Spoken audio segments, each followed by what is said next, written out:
I'm Tom Michelle.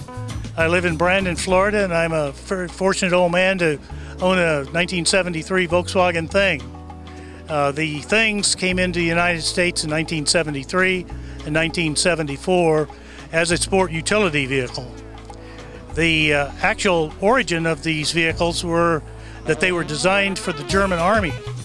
At one time, the German Army needed a light utility vehicle, so they turned to Volkswagen to make them a military vehicle that was lightweight, that was capable of operating off-roads efficiently, and they would like to keep the costs down. So many of the parts that are used on this particular car are actually Beetle parts, and that helped them keep the cost for those down.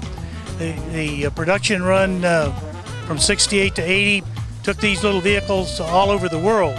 There was actually even a production run in Indonesia, but most of them were made in Pueblo, Mexico.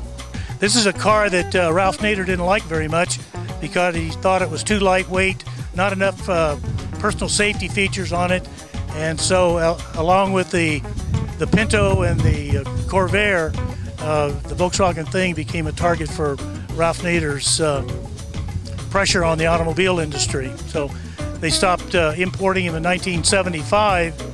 I've had this car for about 7 or 8 years. The thing I like about it is this one is not in large numbers in the community. It's a relatively rare vehicle now. It's easy to work on.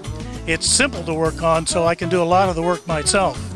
And as I continue to age, this car's more my speed. While I do have a Corvette that likes to go fast, my mind, my driving ability, and my vision, and my body is slowing down. So this fits my lifestyle right now. Another very important aspect of my liking of VWs is because I've learned what kind of people make up the community. It's a very friendly community. It has people from all different walks of life. It's people who love these particular vehicles, want to keep them on the road. They're willing to share information, and the camaraderie is great. Try to buy the best vehicle you can to begin with, and then work on upgrading it. These cars, while they may look to be absolutely perfect, what I found in this community is every one of them is a work in progress. There's always more work to be done on these cars, and there's always people that will help you learn how to do this. But if you're looking for one, I would look for one that has a good braking system, because your safety is right forefront. Also check under the battery, because that's the first place that the floor pans will rot out. There is a phenomenon called the death wobble that can happen to a car if it gets some worn parts in the front end. It has to do with a terrible shake that takes place as you're cruising along. You hit a bump and it starts vibrating like you wouldn't believe.